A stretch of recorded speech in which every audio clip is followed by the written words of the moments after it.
ভারতের পররাষ্ট্রমন্ত্রীর বাংলাদেশ সফরই কাল হয়ে দাঁড়িয়েছে ডক্টর ইউনূসের। অবশেষে ডক্টর ইউনূস নির্বাচনের আগেই পদত্যাগ করতেছেন। বিস্তারিত জানতে ভিডিওগুলো দেখতে থাকুন। তার মাঝেই বাংলাদেশে আবার একটা ঘটনা ঘটেছে, যে ঘটনাটাকে ভারতের গণমাধ্যম ব্যাপকভাবে প্রচার করা শুরু করেছে, যে বাংলাদেশে আবারও সংখ্যালঘু নির্যাতন হয়েছে। একটা জিনিস খেয়াল করেছেন আপনারা, জয়শঙ্কর বাংলাদেশ সফরে এসেছিলেন ভারতের পররাষ্ট্রমন্ত্রী। তিনি সরকারের বিভিন্ন পর্যায়ে কথা বলেছেন, বৈঠক করেছেন। ভারতের পররাষ্ট্রমন্ত্রী জয়শঙ্কর সৌজন্য সাক্ষাৎ করেননি ডক্টর মোহাম্মদ ইউনূসের সঙ্গে। কি বার্তা দিচ্ছে? ভারতের যে বিষয়টা ভিন্ন রকম। বেগম খালেদা জিয়ার মৃত্যুর পরপরই ভারত জনাব তারেক রহমানকে বাংলাদেশের আগামী প্রধানমন্ত্রী হিসাবে ঘোষণা দিয়ে দিয়েছেন অলিখিতভাবে। অবশেষে সব বিভ্রান্তির অবসান। ওসমান হাদির খুনির বর্তমান লোকেশন প্রকাশ্যে, চাঞ্চল্যকর তথ্য। হাদি ইস্যুতে অবশেষে পদত্যাগ করছেন স্বরাষ্ট্র উপদেষ্টা lieutenant general Jahangir Alam Chowdhury. Target কিলিংয়ের অর্থ যোগানদাতা আটক, এবার বিএনপির মাস্টার প্ল্যান ফাঁস। আসসালামু আলাইকুম প্রিয় দর্শক, নতুন একটা ভিডিওতে সবাইকে স্বাগতম। তো ইতিমধ্যে আপনারা অনেকগুলো ভিডিওর অংশবিশেষ দেখেছেন, তো দেখে নিশ্চয়ই বুঝতে পেরেছেন যে ভিডিওটা আসলে কতটা গুরুত্বপূর্ণ এবং আকর্ষণীয় হতে চলেছে। তো চলুন কথা না বাড়িয়ে সম্পূর্ণ ভিডিওটা দেখে আসি। দেখার আগে বলবো, যারা আমাদের চ্যানেলটি এখনও পর্যন্ত সাবস্ক্রাইব করেননি দয়া করে সাবস্ক্রাইব করে দিন। যারা ইতিমধ্যেই সাবস্ক্রাইব করেছেন তাদের অসংখ্য ধন্যবাদ। তো প্রিয় দর্শক, চলুন কথা না বাড়িয়ে একটি লাইক দিয়ে সম্পূর্ণ ভিডিওটা দেখে আসি। দর্শক, একটি গুরুত্বপূর্ণ প্রশ্ন সামনে এসেছে। সেই প্রশ্নটা হচ্ছে, ভারত আমাদের ভালো প্রতিবেশী নাকি মন্দ প্রতিবেশী? আমাদের ক্ষেত্রে যেমন প্রশ্নটা প্রযোজ্য, তেমনি ভারতের কাছেও প্রশ্নটা প্রযোজ্য। বাংলাদেশ ভারতের জন্য ভালো প্রতিবেশী নাকি মন্দ প্রতিবেশী? প্রসঙ্গটা কোত্থেকে এলো? সদ্য বাংলাদেশ সফর করে যাওয়া ভারতের পররাষ্ট্রমন্ত্রী এস জয়শঙ্কর এই প্রসঙ্গটা সামনে এনেছেন। আজকে ভারতে একটি অনুষ্ঠানে প্রতিবেশীর সংজ্ঞা দেওয়ার চেষ্টা করেছেন তিনি, এবং প্রসঙ্গটা ছিল বাংলাদেশ প্রসঙ্গে ভালো এবং মন্দ প্রতিবেশীর উদাহরণ টেনে কি বোঝাতে চাইলেন এস জয়শঙ্কর, সেটা একটু আমরা বুঝতে চাইব।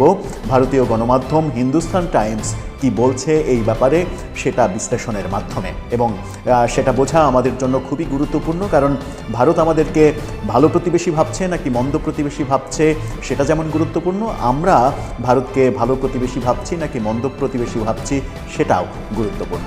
সেই আলোচনাই করবে এই ভিডিওতে। থাকবেন পলিটিক্স টিভির নিয়মিত আয়োজন। ছিলাম ভারতের কাছে আমরা ভালো প্রতিবেশী নাকি মন্দ প্রতিবেশী, আমাদের কাছেই বা তারা কেমন? এস জয়শঙ্কর এই প্রশ্নের উত্থাপন যখন হয়েছে, তখন সেটি নানাভাবে ব্যাখ্যা করার চেষ্টা করেছেন। হিন্দুস্তান টাইমস কি জানাচ্ছে, চলুন তাদের শিরোনামটা দেখে নিই।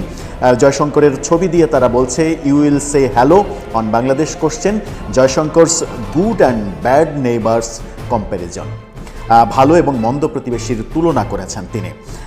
চেন্নাইয়ের আইআইটি মাদ্রাসের একটি অনুষ্ঠানে বাংলাদেশে সহিংসতা ও বিক্ষোভের মধ্যে ভারতের প্রতিবেশী নীতি সম্পর্কিত এক প্রশ্নের উত্তরে জয়শঙ্কর এই ভালো এবং মন্দের তুলনামূলক চিত্র নিয়ে আসেন। সেখানে তিনি কি বোঝাতে চাইলেন?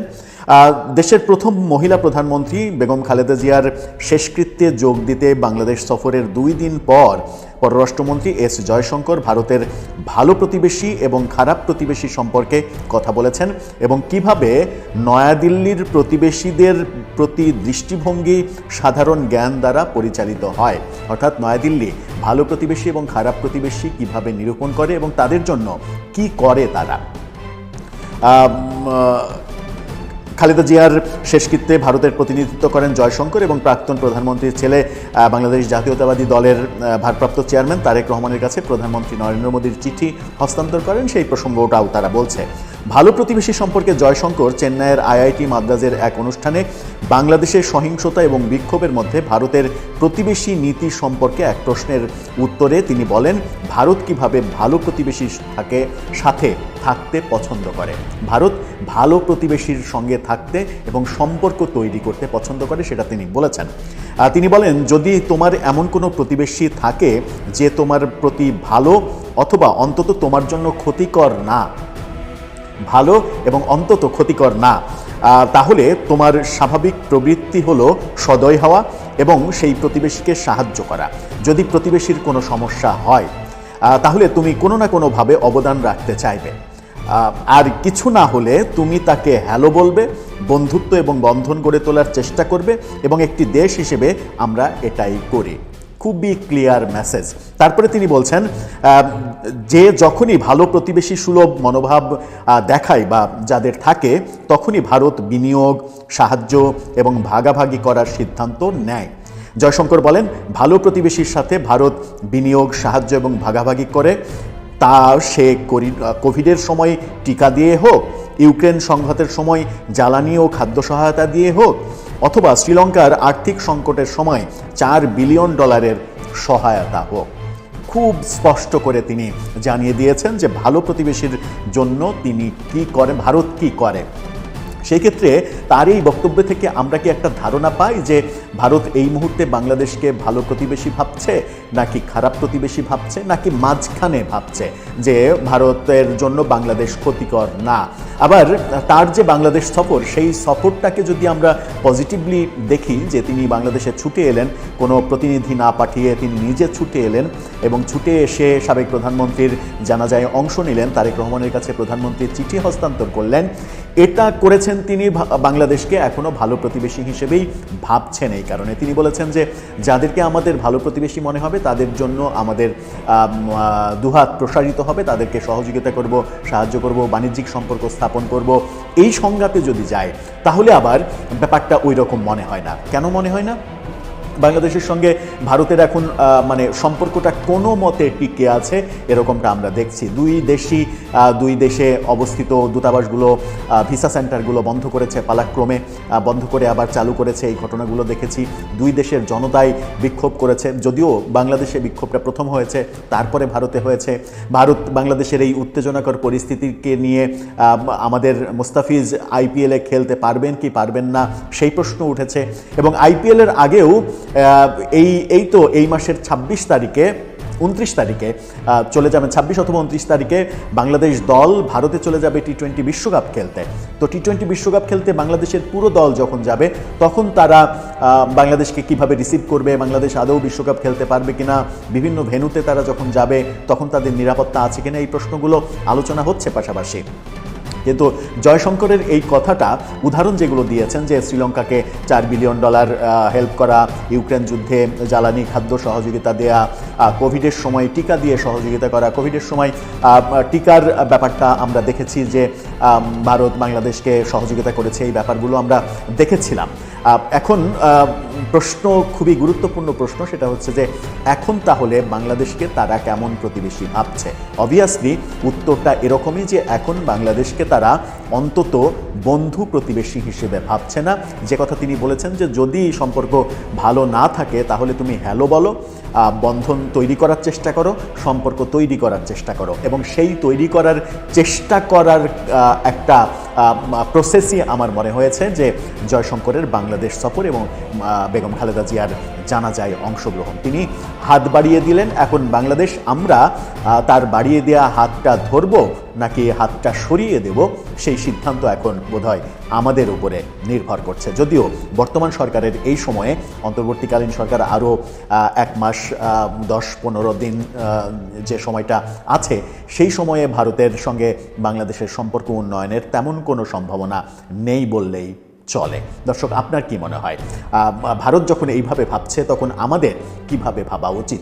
আপনার মন্তব্য জানিয়ে লিখতে পারেন আমাদের। একটা জিনিস খেয়াল করেছেন আপনারা, জয়শঙ্কর বাংলাদেশ সফরে এসেছিলেন ভারতের পররাষ্ট্রমন্ত্রী। তিনি সরকারের বিভিন্ন পর্যায়ে কথা বলেছেন, বৈঠক করেছেন, আলোচনা করেছেন। বৈঠক না বলে আলোচনা করাটাই ভালো, কারণ তিনি এসেছেন মূলত বেগম খালেদা জিয়ার প্রতি শ্রদ্ধা নিবেদন করতে। তিনি জানাজায় অংশ নিয়েছেন এবং শোক বার্তা দিয়েছেন। নরেন্দ্র মোদীর পক্ষ থেকে একটা চিঠিও তুলে দিয়েছেন তারেক রহমানের কাছে। যারা এসছেন তাদের মধ্যে উল্লেখযোগ্য হচ্ছে ভারতের পররাষ্ট্রমন্ত্রী জয়শঙ্কর সৌজন্য সাক্ষাৎ করেননি ডক্টর মোহাম্মদ ইউনূসের সঙ্গে। কি বার্তা দিচ্ছে বিশ্লেষণ করা দরকার।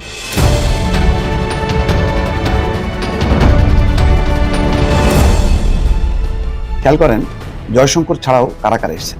পাকিস্তানের পার্লামেন্টের নিম্নকক্ষের স্পিকার সর্দার আয়াজ সাদিক, ভুটানের পররাষ্ট্রমন্ত্রী এবং বৈদেশিক বাণিজ্য মন্ত্রী লিওনপো ডিএন ধুঙ্গেল, নেপালের পররাষ্ট্রমন্ত্রী বালানন্দা শর্মা, শ্রীলঙ্কার পররাষ্ট্রমন্ত্রী ভিজিটা হেরাত এবং মালদ্বীপের উচ্চশিক্ষা মন্ত্রী আলী হায়দার আহমদ। এখানে দেখা যাচ্ছে শুধুমাত্র নেপালের পররাষ্ট্রমন্ত্রী আর পাকিস্তানের পার্লামেন্টারি স্পিকার এই দুইজন সাক্ষাৎ করেছেন, বাকিরা সাক্ষাৎ করেননি।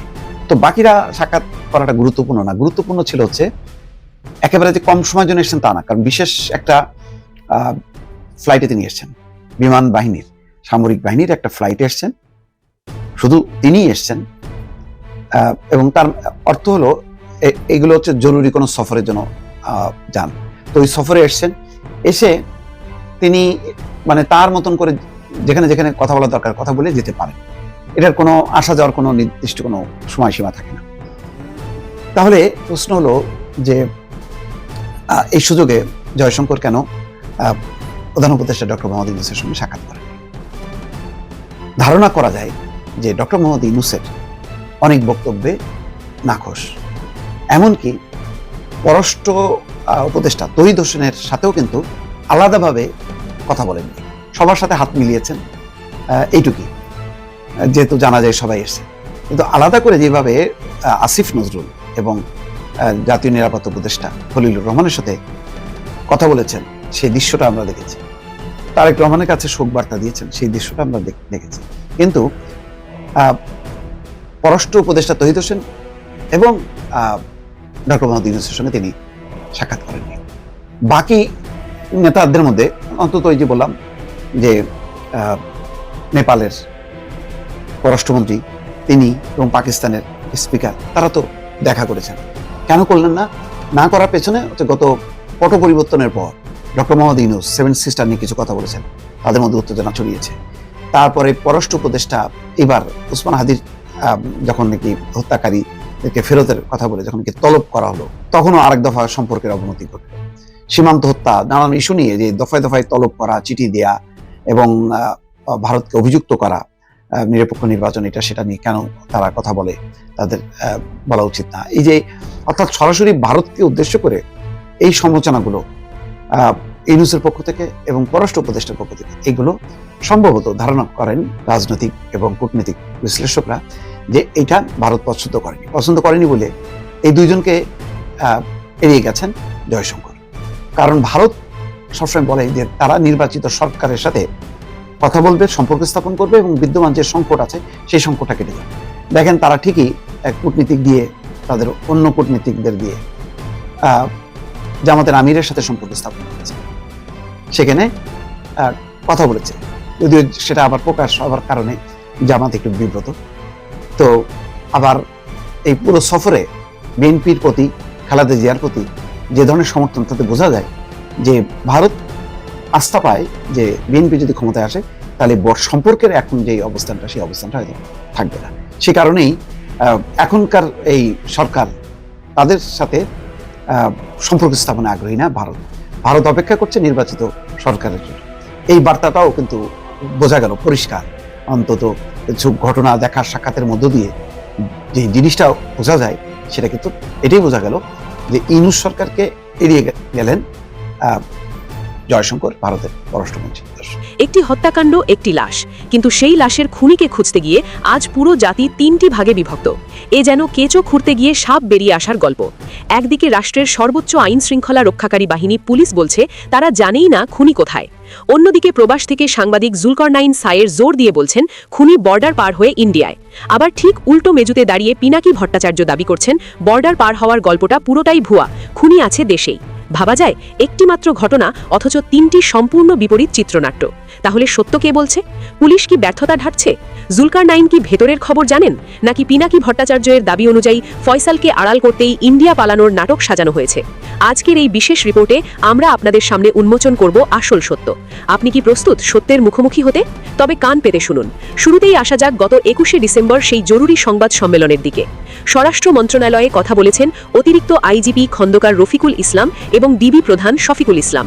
পুরো জাতি আশা করেছিল পুলিশ হয়তো বলবে ফয়সালকে আমরা ট্রেস করেছি বা সে অমুক জায়গায় আছে, কিন্তু পুলিশ যা বলল তা হতাশার চেয়েও বেশি রহস্যজনক। অতিরিক্ত আইজিপি স্পষ্ট ভাষায় জানালেন ফয়সালের শেষ অবস্থান নিয়ে তাদের কাছে কোনো সুনির্দিষ্ট তথ্য প্রমাণ নেই। সে যে দেশের বাইরে চলে গেছে এমন কোনো নির্ভরযোগ্য তথ্য তাদের হাতে নেই। এখানে পুলিশ দুটি অত্যন্ত গুরুত্বপূর্ণ শব্দ ব্যবহার করেছে। প্রথমত, সুনির্দিষ্ট তথ্য নেই, অর্থাৎ ইন্টেলিজেন্স বা গোয়েন্দারা জানেন না শুটার আসলে কোথায়। এবং নাম্বার 2 হচ্ছে নির্ভরযোগ্য তথ্য না থাকা, অর্থাৎ মিডিয়া বা সোশ্যাল মিডিয়ায় যা রটেছে সেটাকে পুলিশ এখনও অফিসিয়ালি রিলায়েবল বা বিশ্বাসযোগ্য মনে করছে না। পুলিশ আরও একটি হাইপোথিসিস বা ধারণা দিয়েছে। তারা বলছে প্রাথমিক ধারণা হচ্ছে রাজনৈতিক উদ্দেশ্যে এই হত্যাকাণ্ড হতে পারে। ব্যক্তিগত কোনো আক্রোশ বা উদ্যোগ এখানে নেই। কিন্তু কোন রাজনৈতিক দল? পুলিশ বলছে আমরা এখনও স্পেসিফিক কোনো দলের সম্পৃক্ততা পাইনি। পুলিশের এই বক্তব্য কি তাদের অসহায়ত্ব প্রমাণ করে না, নাকি এটি তাদের কোনো কৌশল? অপারেশন ডেভিল হান্ট ফেজ 2 চলছে, কিন্তু রেজাল্ট শূন্য। পুলিশ যখন বলে সে বিদেশে গেছে কিনা আমরা জানি না, তখন সাধারণ মানুষের মনে প্রশ্ন জাগে, তবে কি বর্ডার ও ইমিগ্রেশন সিস্টেম পুরোপুরি কলাপস করেছে, নাকি পুলিশ জেনেও কৌশলগত কারণে চুপ আছে? এবার মুদ্রার উল্টো পিঠ দেখা যাক। পুলিশ যখন বলছে তথ্য নেই, তখন জুলকারনাইন সায়ের দিচ্ছেন সম্পূর্ণ ভিন্ন তথ্য। তিনি পুলিশের বক্তব্যকে সরাসরি চ্যালেঞ্জ করেছেন। জুলকারনাইনের দাবি পরিষ্কার, ফয়সাল ইন্ডিয়ায় পালিয়ে গেছে। পুলিশ যা বলছে সেটা সত্য নয়। তিনি শুধু পালিয়ে যাওয়ার খবরেই থামেননি, তিনি ভবিষ্যৎবাণী করেছেন সামনে কি হতে যাচ্ছে। তার মতে ফয়সালকে ভারত থেকে পুশব্যাক করা হবে, অর্থাৎ জোর করে আবার ভারত থেকে বাংলাদেশে তাকে ফেরত আনা হবে। জুলকারনাইন লিখেছেন সর্বশেষ অবস্থান নিশ্চিত হওয়া যাবে ভারত থেকে পুশব্যাক করানোর পরে। তখন সেটাকে নিয়ে আরেকটা হইচই উঠানো হবে যে সেখানে বিশেষ কোনো সংস্থা জড়িত। পরিস্থিতি আরও ঘোলাটে করার 16 কলা পূর্ণ হবে। জুলকারনাইনের এই থিওরি অত্যন্ত ইন্টারেস্টিং। তিনি বোঝাতে চাইছেন ফয়সালকে নিরাপদে পার করে দেওয়া হয়েছে, যাতে পরবর্তীতে তাকে বর্ডার দিয়ে আবার বাংলাদেশে ফেরত আনানো যায় এবং দেখানো যায় যে দেখুন আমরা ওকে এখন ধরেছি, এবং এর মাধ্যমে দেশের কোনো বিশেষ সংস্থা বা এজেন্সিকে বিতর্কে জড়ানো সম্ভব। জুলকারনাইনের এই বক্তব্য যদি সত্যি হয়, তবে বুঝতে হবে পুলিশ অন্ধকারে ঢিল ছুড়লেও জুলকারনাইনের সোর্স বর্ডারের ওপারেও সক্রিয়। তিনি চাচ্ছেন নাটক বাদ দিয়ে ফয়সালের নেটওয়ার্ককে ধরা হোক। আবার এমনও হতে পারে জুলকারনাইন নিজেই পুলিশকে বিভ্রান্তির মধ্যে ফেলছেন বারবার। এটি হতে পারে জুলকারনাইনের নিজের একটি চাল। গল্পের সবচেয়ে বড় টুইস্ট নিয়ে হাজির হয়েছে পিনাকি ভট্টাচার্য। তিনি জুলকারনাইনের পুরো থিওরিটাকে পুরি মেরে উড়িয়ে দিয়েছেন। পিনাকি ভট্টাচার্য সরাসরি অভিযোগ করেছেন। তিনি বলেছেন শহীদ হাদিকে গুলি করার পর সীমান্তে পালানোর সাজানো নাটক তৈরি করা হয়েছে। আড়ালেই রইল সেই প্রকৃত শুটার। পিনাকির যুক্তি খুবই ধারালো। তিনি বলছেন ফয়সাল এখনও দেশেই আছে, যেন তাকে ধরা না হয় সেটা নিশ্চিত করতেই জুলকারনাইন সায়ের মিথ্যা প্রোপাগান্ডা ছড়িয়ে পুলিশ এবং জাতিকে নিরুৎসাহিত করছেন। লক্ষ্য করুন, পিনাকি ভট্টাচার্য এখানে জুলকারনাইনকে অভিযুক্ত করছেন। তিনি বলছেন হালুয়াঘাট সীমান্ত দিয়ে পালানোর গল্পটা একটা ডিস্ট্র্যাকশন বা মনোযোগ সরানোর কৌশল। সবাই যখন বর্ডারের দিকে তাকিয়ে থাকবে, ইন্ডিয়া নিয়ে ব্যস্ত থাকবে, তখন আসলে ফয়সাল দেশের ভিতরেই নিরাপদে লুকিয়ে থাকবে। পিনাকির মতে জুলকারনাইনের এই ইন্ডিয়া পালানোর গল্প আসলে পুলিশকে অলস করে দিচ্ছে। পুলিশ ভাবছে আসামি তো ইন্ডিয়ায়, আমাদের আর কি করার আছে। পিনাকি বলতে চাইছেন ফয়সাল দেশেই আছে, তাকে খুঁজলেই পাওয়া যাবে। প্রিয় দর্শক, আমরা এখন এক অদ্ভুত গোলকধাঁধায়। পুলিশ জানে না ফয়সাল কোথায়। জুলকারনাইন বলছেন ফয়সাল ইন্ডিয়ায় এবং তাকে নিয়ে নাটক হবে। পিনাকি বলছেন ফয়সাল দেশেই আছে এবং জুলকারনাইন মিথ্যা কথা বলছেন। তাহলে আসল সত্য কি? যদি ফয়সাল ইন্ডিয়ায় থাকে, তাহলে পিনাকি কেন এত কনফিডেন্টলি বলছেন সে দেশেই আছে? আর যদি ফয়সাল দেশেই থাকে, তাহলে জুলকারনাইন কেন তাকে ইন্ডিয়ায় পাঠাতে চাইছেন? আর পুলিশ, তারা কি সত্যিই কিছু জানে না, নাকি তারা এই দুই ইনফ্লুয়েন্সারের তথ্যের মাঝখানে কনফিউজ? গুঞ্জনটা শুরু থেকেই ছিল। অবশেষে ওসমান হাদির হত্যার পেছনে মির্জা আব্বাসের নামটা জড়িয়েই গেল। ঢাকা ব্যাংকে ওসমান হাদির খুনির অস্বাভাবিক লেনদেনের খবর সামনে আসায় বিষয়টি নিয়ে হচ্ছে চুলচেরা বিশ্লেষণ। এই ঢাকা ব্যাংকের মালিকানা মির্জা আব্বাসের। সে ব্যাংকেই শুটার ফয়সালের অ্যাকাউন্টে 127 কোটি টাকার লেনদেন হয়েছে। মির্জা আব্বাসের বিরুদ্ধে শুরুর দিকে অনেকের সন্দেহের তীর ছিল, কারণ আব্বাসী ঢাকা 8 আসনে হাদির সবচেয়ে বড় প্রতিপক্ষ ছিলেন। কিন্তু হাদির খুনিরা ভারত পালিয়ে গেছে এমন গুজব ছড়িয়ে ঘটনা উল্টো দিকে প্রবাহিত করার চেষ্টা হয়েছে বলে বলা হচ্ছে। এর পেছনে বিএনপিপন্থী সাংবাদিক জুলকারনাইন সায়েরের সম্পৃক্ততা সামনে আসছে। মূলত সায়েরই হাদির খুনি ভারত পালিয়েছে বলে তথ্য দিয়েছিল, কিন্তু পরে জানা গেছে ভারতে পালানোর কোনো সুনির্দিষ্ট তথ্য নেই। মূলত সে ঘটনার মাধ্যমে মির্জা আব্বাসের থেকে সন্দেহের তীর সরিয়ে দেওয়া হয়। এদিকে উমর আমিনী নামের এক অ্যাক্টিভিস্টের ফেসবুক স্ট্যাটাস নিয়ে তৈরি হয়েছে আরেক ধূম্রজাল। আমিনী তার এক ফেসবুক পোস্টে লিখেছে সম্ভবত ফেসে যাচ্ছে মির্জা আব্বাস। তার ভাষায় যা শোনা যাচ্ছে, যদি সত্যি হয় তবে মির্জা আব্বাসের রাজনৈতিক ক্যারিয়ার তবে এখানেই শেষ। হাদির খুনি সম্ভবত দেশেই আছে। আওয়ামী লীগের কাঁধে ভর করে নিজের পথের কাঁটা দ্রুত সরাতে গিয়ে সম্ভবত ফেসে যাচ্ছে বিএনপি নেতা মির্জা আব্বাস। আব্বাসী বা কেন প্রথমে হাসপাতালে গেল? আবার হাদির জানা যায় অনুপস্থিত মির্জা আব্বাস। ওসমান হাদি ছিল মির্জা আব্বাসেরই প্রধান প্রতিদ্বন্দ্বী ঢাকা 8 আসন নিয়ে। ভারতে পালিয়ে যাওয়ার মিথ্যা নাটক সাজিয়ে মানুষের দৃষ্টি ভিন্ন খাতে নেওয়ার কৌশলটাই সন্দেহকে দ্রুত ঘনীভূত করেছে। কোনো রাঘব বোয়াল নেপথ্যে না থাকলে চেকগুলো তদন্ত করলে বের হয়ে আসবে আসল সত্য। আব্বাস ফেসে গেলে পরিস্থিতি ভয়াবহ রূপ নেবে। অবস্থার দৃষ্টে মনে হচ্ছে আইন শৃঙ্খলা বাহিনীও আছে অদৃশ্য কোনো এক চাপে। শরীফ ওসমান হাদি হত্যা মামলার তদন্তে ঢাকা মহানগর পুলিশ এখনও ঘটনাটির পূর্ণাঙ্গ চিত্র দাঁড় করাতে পারেনি। তো প্রিয় দর্শক, আশা করছি সম্পূর্ণ ভিডিওটা মনোযোগ দিয়ে দেখেছেন। তো দেখে কি বুঝলেন, কি জানলেন, আপনাদের গুরুত্বপূর্ণ মতামতগুলো আমাদের কমেন্ট বক্সে জানিয়ে দিন। পারলে ভিডিওটা শেয়ার করে অন্যকে দেখার সুযোগ করে দিন। আবারও বলছি, যারা আমাদের চ্যানেলটি এখনো পর্যন্ত সাবস্ক্রাইব করেননি দয়া করে সাবস্ক্রাইব করে দিন। যারা ইতিমধ্যেই করে দিয়েছেন তাদের অসংখ্য ধন্যবাদ। তো প্রিয় দর্শক, আজকের মতো এ পর্যন্তই। দেখা হবে পরবর্তী কোনো নিউজে। ততক্ষণ সবাই ভালো থাকবেন, সুস্থ থাকবেন। আল্লাহ হাফেজ।